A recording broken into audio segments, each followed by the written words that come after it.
What is going on, Colts Nation? Welcome back to another episode of Bring the Juice. You guys, Derek and Cody with you as always. Guys, we're talking today. Are the Colts actually done in free agency? We're going to talk about it. But before we start it, we just wanted to say that this episode is presented by PrizePicks. Be sure to go to prizepicks.com and use code BTJ for a $100 deposit match. Make sure to go do that today. But guys, we wanted to talk here because there's some interesting tweets that have been brought out in Colts Twitter world today. And Stephen Holder was at the forefront of this once again and talked about how maybe there might not be more moves being made by Indianapolis before the draft, which is basically a month from now. But they were talking today about Anthony Richardson. They were asking Shane Steichen on Richardson. Before we even get into the topic of the video, though, Cody, how'd you feel knowing Shane Steichen said that he'll most likely be ready to go for spring practice and that he's ready for him to get back soon? Great news. I mean, we talked about how important it is for Richardson to get everything he can possibly get. I mean, we said that last year, right? With being a rookie, getting all the reps and doing all that. I think it's just as important here in year number 2 for him to get everything, including some of the spring stuff, just really building everything, from day one. So definitely huge news that Anthony Richardson is progressing right there where you hope he is. So love that. Absolutely. Fantastic. Well, and, some more things happen with everything else. And Stephen Holder had posted saying the last point of their conversations was key. Said that the single biggest reason the Colts have basically run it back with their roster is because they are convinced Richardson is a difference maker who can make them take a leap. That has come through in numerous conversations I've had in recent weeks. So what the tweet is insinuating, Cody, is that the reason why the Indianapolis Colts are basically just running it back with practically the same team is they feel Anthony Richardson was the missing piece, especially even last year. But they feel as if he's available and he's ready to play, that he will be the difference maker in what the Indianapolis Colts can do in 2024. Now, there have been some people that have mentioned the idea that this was not insinuating that the Indianapolis Colts were done making moves. They were just saying that they were taking the massive approach to just bring back their guys because they felt strongly that this unit of guys could ultimately just be enough for the Indianapolis Colts to contend with anyone else in the AFC. Now, I didn't quite take it that way, Cody, because I looked at it and I said, I wouldn't think of it that way if the Indianapolis Colts had made any kind of other moves yet. Really, when you look at it, they haven't really signed anyone else outside of Raekwon Davis, truly, that will see any kind of significant snaps at any point this year, barring any severe injuries happen. So it really is Indianapolis is just running it back with the same guys. And they're just hoping that it feels like they're just hoping that Anthony Richardson is just going to be the missing link. What do you feel on that tweet from Holder? And what do you think about on point with that being what the Colts are doing? If they do that, then I tell you, this is why Chris Ballard is digging his own grave. Eric, I'm going to be real. If this is the approach, the Houston, you didn't even win the division. That's my thing is I know you were close, but the Houston Texans, a team that beat you and won the division, they made a swing. They said, hey, we need to go get, a premier guy alongside Will Anderson, right? And so they did. We need to upgrade at running back. And so they did. And so I guess for me, it's I understand and I am glad the Colts brought back the guys that they did. But Derek, doing that approach, I think, is what gets teams complacent and what gets GMs and coaches fired. I'm not saying that that's going to happen, but what I'm saying is banking on all that, that's going to be exactly the same it was last year. I just don't like that approach. And Derek, I guess for me, I also look at it as saying, I get it. Anthony Richardson compared to Gardner Minshew, of course. Yeah, he's so much more dynamic than Gardner Minshew is. Like, there's no question that he is, right? But also, Derek, this is a dude that played what, not even 4 games last year. So, like, I understand believing in your guy, but don't you want to get him as much help, whether it's on the offensive side of the ball or on the defensive side of the ball? Like, don't you want to just make sure that Anthony Richardson's not having all of that on his shoulders and he hasn't even played a full season?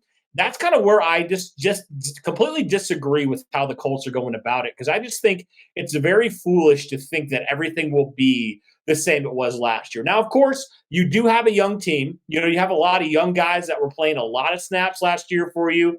But Derek, Anthony Richardson, he's coming back, even if he plays at this elite level, he's not going to be covering Nico Collins and allowing him to run down the field for 100 yards, right? He's not going to be the one not getting consistent pressure after the quarterback. He's not going to be the one, that is doing some of those things where you really fell short. And honestly, you lost games, Derek, not because of your quarterback at times, but because of your lack of proven guys back there in the secondary. So that's kind of where I sit when it comes to that. And again, I'm not asking for the Colts to go out there and be absolutely insane with free agency. I know they don't have that much cap space, but we talked about it on the live stream yesterday. They still have enough cap space to bring in a few veteran guys. I mean, Derek, if the Indianapolis Colts roll out their safety room this year with either Nick Cross or Rodney Thomas starting, they have failed this offseason. We talked about that because neither of these guys, I think, deserve to be starting right now, especially Rodney Thomas. That dude was unplayable last year. And I just don't really understand this approach of doing that, Derek, when you've had opportunities to actually upgrade. And I think it goes back again to the Colts blindly believing in their own guys at times. Now, again, the guys they brought back were important. Don't get me wrong.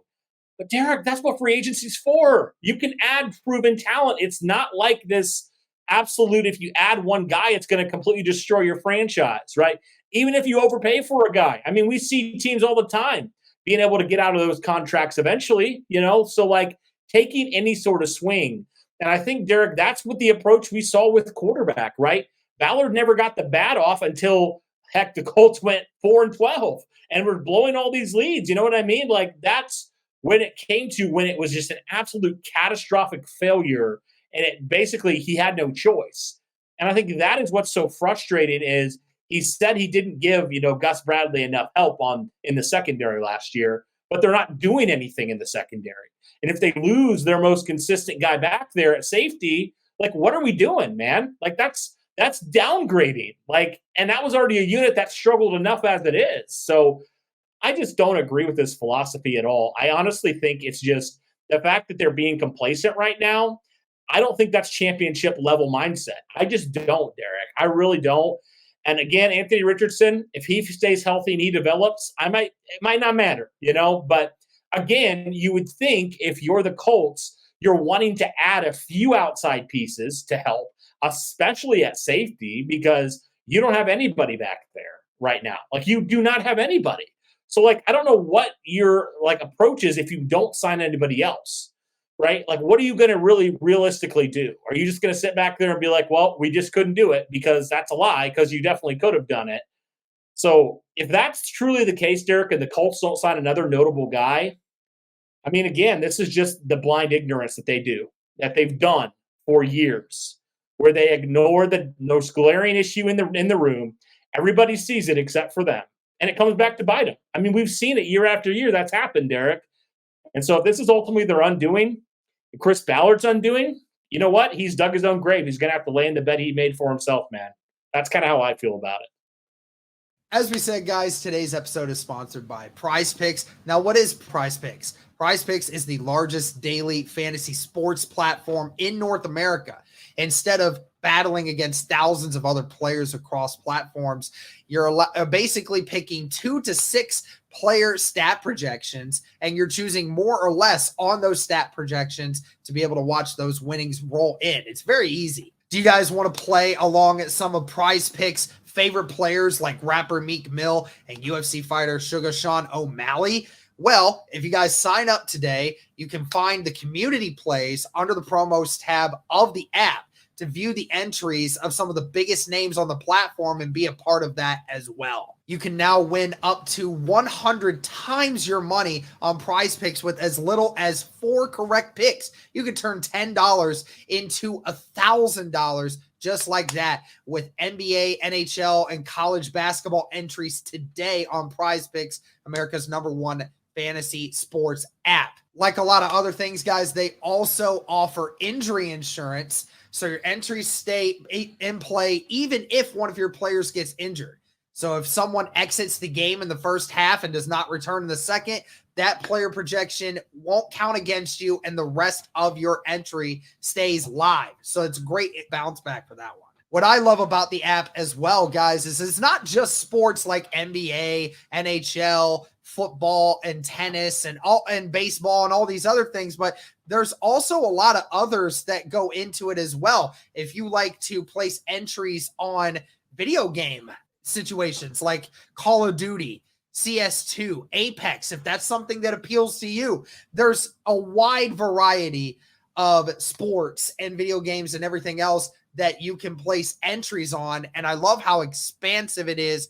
Even just looking at the NBA, there's entries you can make with turnovers, with points. You can do combo deals, dunks, field goals attempted, all of these different things. So there's just so many different ways to make money off of these entries. Be sure to download the app today and use code BTJ for a first deposit match up to $100. Again, download the app today and use code BTJ for a first deposit match up to $100. Again, it's sponsored by PrizePicks. Pick more, pick less. It's that easy. There's only one team in the NFL right now that has been able to lose star players and still be able to win championships, and that's the Kansas City Chiefs.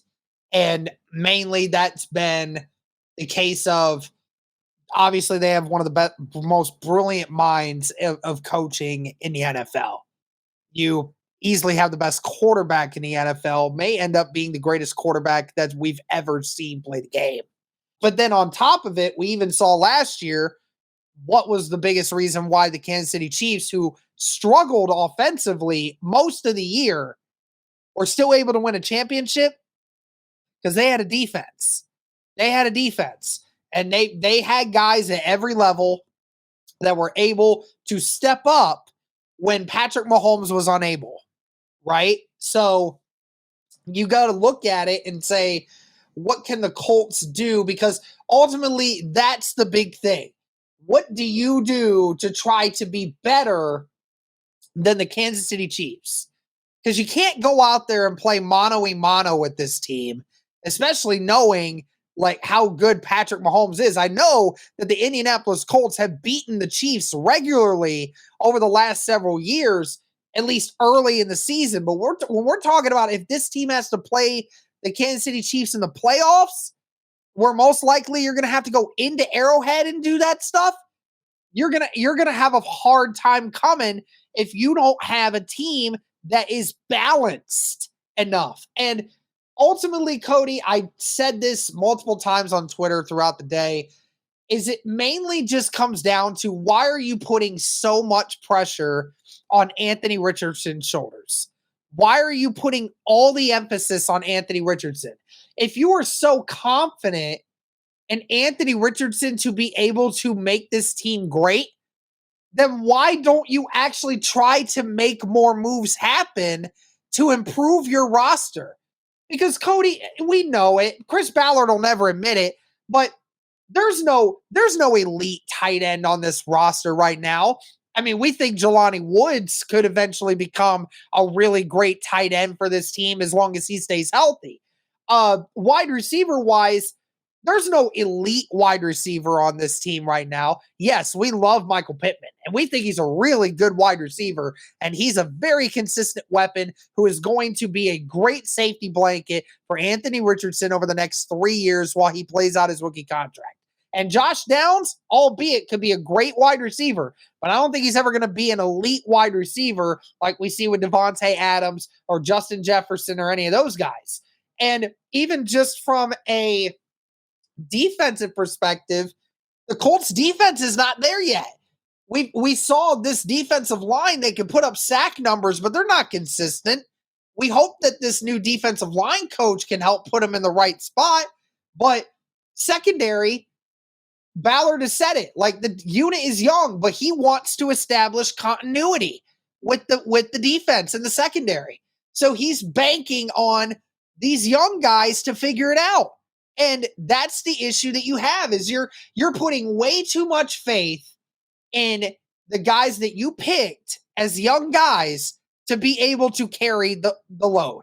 You're asking too much of just young guys to figure it out. And at this point, Cody, there's not a lot more you can do, right? There's only a few guys in the secondary that are worth picking up, that's worth giving you the time and effort. And I mean, we still don't have Julian Blackmon yet. Who knows if we'll get Julian Blackmon back? Who knows? But I said it before, if you are coming into the draft and you're saying you need safety help, you might still need cornerback help. Who knows? I doubt that he makes a move at cornerback in free agency, at least. I don't know what all the Colts are planning to do. It just seems like way too much to put on Anthony Richardson at this moment in time when he's still trying to figure things out on his own. Like, we're not talking about Patrick Mahomes here. I mean, I'm all for bringing back your guys to be able to make sure that this team stays in the ability to contend with a division and contend to be able to get into the playoffs. But you're right. It seems like you're just not making the necessary attempts in free agency to go and try and get one guy or two guys that could seriously impact your team in a positive way. I mean, Cody, we didn't see Ballard restructure anyone's deal other than, no restructure of any deals in the offseason. The only extension we've seen was Zaire Franklin's, and that doesn't help us until next year. We didn't see anyone get cut yet to help free up cap space. Like we keep saying, Mo Alley Cox, it would save you so much cap. Like, we haven't seen Ballard do anything to, in any way, shape, or form, try to bring any new fresh talent in here to help make this team better. So far, all you're seeing is Indy's trying to run it back with practically the same team, and we'll just see at that point whether or not Anthony Richardson and this team is anything special. And I just don't like that. No, it's almost like you've capped yourself out and saying, like, the Colts act like they're a 14-win football team, and they're not a 14-win. They won 9 games last year, Derek. So let's not pretend like this is a team that was, cream of the crop in the AFC, right? Let's not act like they were. Like, they outperformed expectations. But, Derek, this wasn't a team that was, going toe-to-toe, had a deep playoff run, and went absolutely crazy and were challenging the Chiefs, right? This isn't that type of team. That's not reality. Right. The reality is you didn't make the playoffs another year. Right. You didn't, do the things that you wanted to do. Your pass defense was one of the worst in the NFL. And you're sitting here and you haven't added a single piece in that secondary, and you may lose one of your more consistent pieces. I think, Derek, if at the end of the day, the defense is as we think it might be, if you don't make some moves and you sit back and say what happened, and if Chris Ballard's gone, which I don't know if that'll happen, but say this happens, I think the 2 words, Derek, that are going to be on Chris Ballard's gravestone with Indianapolis is blind faith. I think those are going to be the 2 words. It's just blind faith in guys that frankly haven't earned it. Like Nick Cross and Rodney Thomas, as much as I like Nick Cross, he hasn't earned a starting role. So As much as you preach competition, again, this is where Chris Ballard's words and his actions just don't line up to me. They don't line up a lot of times. And if the Colts were able to bring in a free safety, if they were able to bring in a free safety and re-sign Julian Blackmon, I honestly would be good with that, Derek. I'd say that's a pretty successful free agency. I would be all right with that. I really would. But that's the thing. It's hard to see them doing that with how frugal they've been. and how much they've just kind of given into that. And so if that's the reality, and we go into the season with one of those guys as a starter, like I said, like it's just not going to go probably well for you. I just don't see a scenario. And even if it does, like you don't have any quality depth behind him. So if one of those guys goes down, who the heck's going to start for you? Who's going to play? It's just not wise to me. And I think this is why we see these issues come up year after year and honestly cost this team wins. Derek, if the Colts were a little bit more adamant about, their cornerback room last year or free safety room last year, I wonder how many more games they might have won without having to have guys like Darrell Baker or, whoever, Tony Brown starting you games. Like, I just wonder how much more things would have been better. Like, how many more games? You might have made the playoffs in that case, in that scenario, but you didn't. You didn't make the playoffs. And so that's what's frustrating about it is this team acts like they're a lot better than they are, to be honest with you. And Chris Ballard acts like he's a lot smarter than he is. And it's just frustrating to see this. And again, I'm no GM, but I understand why it's so frustrating that the Colts are deciding to just keep running it back because it just doesn't make a whole lot of sense. Like teams that are better than you are making more moves than you. So I just don't understand the blind faith. It's just beyond me. It just doesn't make any sense. Seems like a massive error, but again, we'll see, Derek. I could be completely wrong. Yep.